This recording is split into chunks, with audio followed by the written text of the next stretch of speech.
Ang Diyos natin ay hindi bumibigo. Hindi nagbabago. Tinutupad niya ang kanyang mga pangako. Na makita natin dito, noon kayong mga hentil ay hindi sumusunod sa Diyos, ngunit ngayon, kayo tumanggap ng habag ng Diyos. At nang sumuway ang mga Hudyo, isipin nyo, hindi niya iniwan, hindi niya na pinabayaan.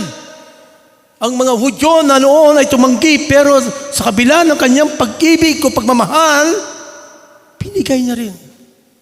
Nakita niya sa ang mga Hudyo, nakita nila sa hentil, nag-uumapaw ang kagalakan, ang kalwalatian ng Diyos. Yes. Tingnan kung ikaw sa kapitbahay mo, no? May nakapansin sa iyo sa kapitbahay mo. Tingnan mo ito, isang pamilya, nagkakaisa itong pamilya, sumasamba itong pamilya, no? Masasabing good example. Isa na ang kanilang buhay ay nakatuon sa biyaya ng Diyos. Siyempre, makakapag-ikayat ka, makakapag-encourage ka, mga kapatid, na mga kapitbahay, na masabi sa'yo, wow, gusto ko rin maranasan yan.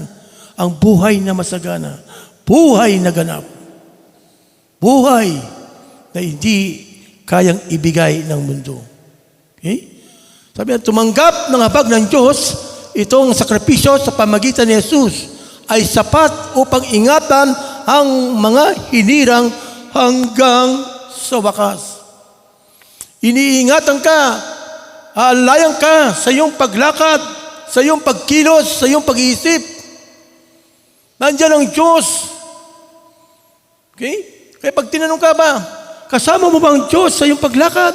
Paano masasabi, kasama mo ang Diyos? Pinasalamatan ko ang Diyos. No? Yung kalusugan ay kayamanan. Kalusugan, no? Ay ating pahalagaan na pinagkatiwala ng Diyos. Okay? So, bilang iingatan ka, inirang hanggang wakas. Matatagpuan sa 2 Corinthians, o Corinto 1:20, ito nagbibigay ng lakas at pag-asa sa mga naniniwala. Okay? Bilang isang nagpapakita ni Jesus, bilang anak ng Diyos, dito po, okay? Then, sabi sa Deuteronomy 7:9, si Yahweh tapat na Diyos, tumutupad sa kanyang tipan at nagpapakita ng pag-ibig sa mga sumusunod sa kanya hanggang sa 1,000 lahi. Awit 25:10, sinabi rin din, ang lahat ng landas ng Panginoon at pag-ibig at katotohanan para sa mga tumutupad sa kanyang tipan. Binanggit din sa 89:34, hindi niya lalabagin ang kanyang tipan o babaguhin ang anumang lumalabas sa kanyang mga labi. Ito po nagpapatunay, mga kapatid, na ang Diyos natin hindi bumibigo. Hindi niya binibigo ang lahat ng kumikilala, lahat ng niniwala sa kanyang kapangyarihan, sa kanyang kabutihan. Ang Diyos ay maawain at hindi kanya pababayaan o gugunawin man at hindi niya malilimutan ang tipan ng ipinako niya.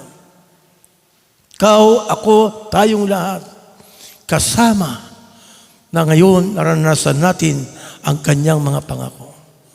Pangako na hindi nababali. Pangako na hindi mawawala. Habang nabubuhay tayo sa mundong ito, pangawakan natin ang pangako. Ito ang matibay na pundasyon sa ating pagpananampalataya patungo sa buhay na walang hanggan. Eternal life.